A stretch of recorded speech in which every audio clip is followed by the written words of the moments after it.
அஸ்ஸலாமு அலைக்கும் வரஹ்மத்துல்லாஹி வபரகாத்துஹு.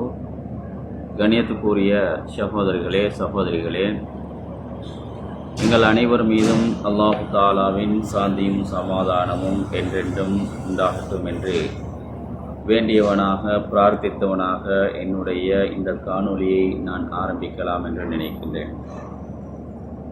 மிகவும் முக்கியமான ஒரு தலைப்பில் பேசலாம் என்று வந்திருக்கின்றேன். அதாவது, எங்களுக்கு தெரியும், அண்மையில் எங்களுடைய கெக்கிராவை பிரதேசத்தில் சென்ற வருடம் 2025ஆம் ஆண்டு காஃபோதா உயர்தர பரீட்சை எழுதிய கெக்கிராவை முஸ்லீம் மகாவித்யாலயத்துடைய மாணவி ரிஃப்னா என்று சொல்லக்கூடிய ஒரு சகோதரியுடைய அகால மரணம். உண்மையிலே இந்த சகோதரியுடைய அகால மரணம் முழு கெக்கிராவை வாழ் மக்களையும், அவருடைய குடும்பத்தார், அவருடைய தாய், பெற்றோர்கள் அனைவருக்கும் மிகவும் ஈடு செய்ய முடியாத ஒரு இழப்பாக இருந்து கொண்டிருக்கின்றது. பாடசாலை சமூகத்துக்கு மிகவும் பெரிய இழப்பாக இருந்து கொண்டிருக்கின்றது. அந்த சகோதரியுடைய சாதனையை பார்க்கும் பொழுதோ, அந்த சகோதரி அந்த பாடசாலையிலே சென்ற வருடம் நடைபெற்ற காஃபோதா உயர்தர பரீட்சையில் 3 பாடங்களிலும் ஏதர சித்திகளை பெற்ற ஒரு சகோதரி, ஒரு மாணவி. அந்த அளவுக்கு திறமையான ஒரு மாணவி, திறமையான ஒரு பிள்ளையை பெற்றோர்கள் இழந்திருக்கின்றார்கள். திறமையான ஒரு மாணவியை ஆசிரியைகள் இழந்திருக்கின்றார்கள். திறமையான ஒரு பாடசாலை பிள்ளையை அந்த பாடசாலை கெக்கிராவை முஸ்லீம் மகாவித்யாலயம் இழந்திருக்கின்றது. அதாவது கெக்கிராவை நகரத்தில் வசிப்பிடமாக கொண்ட அந்த ரிஃப்னா என்று சொல்லக்கூடிய சகோதரி சில மாதங்களாக வைத்தியசாலையில் அனுமதிக்கப்பட்டு அந்த சிகிச்சை பலனின்றி மரணமடைந்திருக்கின்றார். அந்த சகோதரியுடைய இழப்பின் காரணமாக கவலையுற்றிருக்கும் அவருடைய பெற்றோர்களுக்கும், அவருடைய குடும்பத்திற்கும், பாடசாலை சமூகத்திற்கும், பாடசாலை ஆசிரியர்களுக்கும் நான் தனிப்பட்ட முறையில் என்னுடைய ஆழ்ந்த கவலையை தெரிவித்துக் கொள்கின்றேன். அதே போல் எங்களுக்கு தெரியும், அதிகமான சகோதரர்கள் முழு உலகத்திலிருந்தும் செல்லுகின்றார்கள். ஏன்? பணம் சம்பாதிக்க வேண்டும் என்பதற்காக வேண்டித்தான் பணம் சம்பாதிக்க வேண்டும். அந்த பணத்தின் மூலமாக குடும்பத்தை காப்பாற்ற வேண்டும், குடும்பம் நல்ல முறையில் இருக்க வேண்டும். ஏனையவர்களுடைய பிள்ளைகள் போன்று, ஏனையவருடைய மனைவி போன்று, ஏனையவருடைய தாய் தந்தையர் போன்றோ தன்னுடைய தாய் தந்தை, தன்னுடைய பிள்ளைகள், தன்னுடைய மனைவி எல்லோரும் நன்றாக இருக்க வேண்டும் என்ற ஒரே ஒரு நோக்கத்துக்காக வேண்டித்தான் பல நாடுகளுக்கும் பல நாடுகளிலிருந்தும் மக்கள் வேலை நிமித்தமாக செல்கின்றார்கள். தன்னுடைய நாட்டில் economic crisis, family maintenance, not enough income போன்ற காரணங்களால் வெளிநாடுகளுக்கு செல்கின்றார்கள். என்ன குறிக்கோள், என்ன கோல்? சகோதரிகளை கரை சேர்க்க வேண்டும். தன்னுடைய பெற்றோர்களுக்கு போதுமான வருமானம் இல்லை. தன்னுடைய பெற்றோர்களுக்கு பிறந்த பிள்ளைகள், பெண் பிள்ளைகளை ஆண் சகோதரர்கள் எப்படியாவது காப்பாற்ற வேண்டும் என்பதற்காக வேண்டி என்ன செய்கின்றார்கள்? அப்படியே வெளிக்கிளம்பி வெளிநாடுகளுக்கு செல்லுகின்றார்கள். வீடில்லை, ஒழுங்கான வீடில்லை. வீடு இருந்தால்தான் சகோதரிகளை கட்டி கொடுக்க வேண்டும், நாங்களும் நிம்மதியாக இருக்க முடியும் என்ற ஒரே நோக்கத்துக்காக வேண்டி வெளிநாடுகள் செல்லுகின்றார்கள். இப்படியான பல இலக்குகளை வைத்து வெளிநாடு செல்லுகின்றார்கள். வெளிநாடு செல்வதற்கு முன்னால் இந்த வெளிநாடு செல்லக்கூடியவர்கள் முதலாவது சில விடயங்களை ஞாபகத்தில் வைத்து கொள்ள வேண்டும்.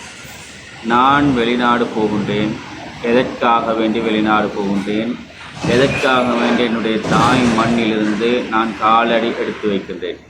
என்னுடைய தாய் மண்ணிலே ஒழுங்கான வேலை வாய்ப்பில்லை, ஒழுங்கான not enough income, family maintenance போதாது. அதனால தான் நான் வெளிநாடு செல்லுகின்றேன். வெளிநாடு சென்று நான் பெறக்கூடிய சம்பளங்களை, பெறக்கூடிய பணத்தை ஒழுங்கான முறையில் நாட்டுக்கு அனுப்பி தேவையான விடயங்களை பெற்றோர்கள் அல்லது மனைவி அல்லது ஏனையவர்கள் செய்து வைக்க வேண்டும் என்ற ஒரு முடிவை, ஒரு நியத்தை உள்ளத்தில் அவர்கள் ஒரு இலக்கை வைத்துக் கொள்ள வேண்டும். பார்க்கின்றோம், நாங்கள் வெளிநாடுகளில் இன்று அதிகமான மரணங்களை கேள்விப்படுகின்றோம். அதிகமான மரணங்கள் ஆரம்ப காலத்தில் கேள்விப்படும் பொழுது ஒரு சில மரணங்களைத்தான் நாங்கள் வெளிநாடுகளில் கேள்விப்பட்டோம். ஆனால் இப்பொழுது அதிகமான மரணங்களை அன்றாடம் கேள்விப்பட்டு கொண்டே இருக்கின்றோம். மரண செய்தி எங்களுடைய காதுகளை எட்டிக்கொண்டே இருக்கின்றது. அண்மையில் சில தினங்களுக்கு முன்னால் கத்தார் நாட்டில் ஒரே தினத்தில் 3 பேர், இலங்கை நாட்டைச் சேர்ந்த 3 பேர் வஃபாத்தாகி இருக்கின்றார்கள். அவர்களுடைய குடும்பத்துக்கு எவ்வளோ ஒரு இழப்பாக இருக்கலாம். எதற்காக வேண்டி அவர்கள் சென்றார்கள்? கடைசியில் பணம் சம்பாதிப்பதற்காக வேண்டி சென்றவர்கள், குடும்பம் நல்லா இருக்க வேண்டும் என்று சென்றவர்கள், குடும்பம் ஏனையவர்களைப் போன்றும் குடும்பம் நல்ல முறையில் இருக்க வேண்டும் என்ற நோக்கோடு சென்றவர்கள், கடைசியில் மரணத்தை கூட, அவருடைய ஜனாசாவை கூட பார்ப்பதற்கு அவர்களால் முடியலை. இப்படியான அதிகமான மரணங்களை நாங்கள் வெளிநாடுகளில் கேள்விப்படுகின்றோம். கத்தாரில் சில தினங்களுக்கு முன்னால் 3 மரணங்கள்.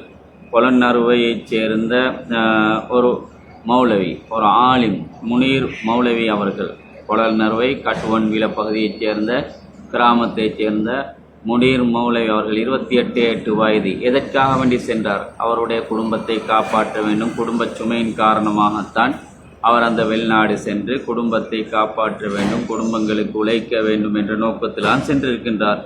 அதே போன்று மடவிலையைச் சேர்ந்த ஒரு சகோதரர், அதே போன்று நான் நினைக்கின்றேன் நுவரெலிய பகுதியைச் சேர்ந்த ஒரு தமிழ் சகோதரர். இந்த 3 பேரும் ஒரே நாளைக்குள்ளே மௌத்தாக இருக்கின்றார்கள்.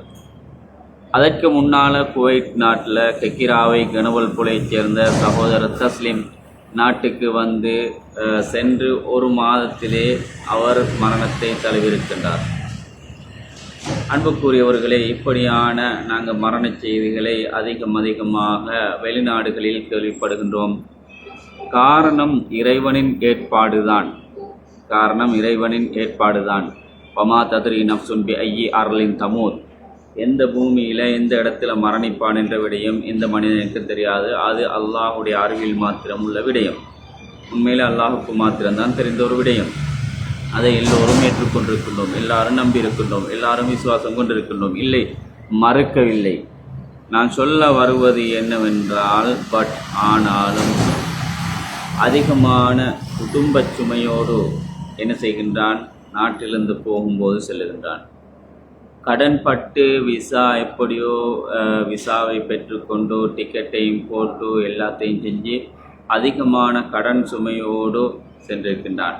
அதிகமான கடன் சுமை, ஒழுங்கான அதிகமான குடும்ப பொறுப்பு, இப்படியான பொறுப்புகளை எல்லாம் அந்த தலைக்குள்ளே போட்டு கொண்டு போகின்றான். அதே நேரத்தில் கடன் பட்டு விசா எடுத்து டிக்கெட் எடுத்து போகின்றான். பல எண்ணங்களை சுமந்து கொண்டு போகின்றான். அவன் நல்ல இடமாக இருக்கலாம், நல்ல சம்பளமாக இருக்கலாம். போய் பார்க்கின்றான், மோசமான இடம், ஒழுங்கான கம்ஃபர்டபுள் ரூம் இல்லை, தங்குவதற்கு ஒழுங்கான ரூம் இல்லை. அதே போல் வேலையும் மோசமான வேலை, சம்பளமும் மிகவும் குறைவான ஒரு சம்பளம், திருப்தியான சம்பளம் இல்லை. இப்படியான சுமைகளோடு திருப்பாமல் வேலை செய்கின்றான். ஏற்கனவே கடன் சுமை, ஏற்கனவே குடும்ப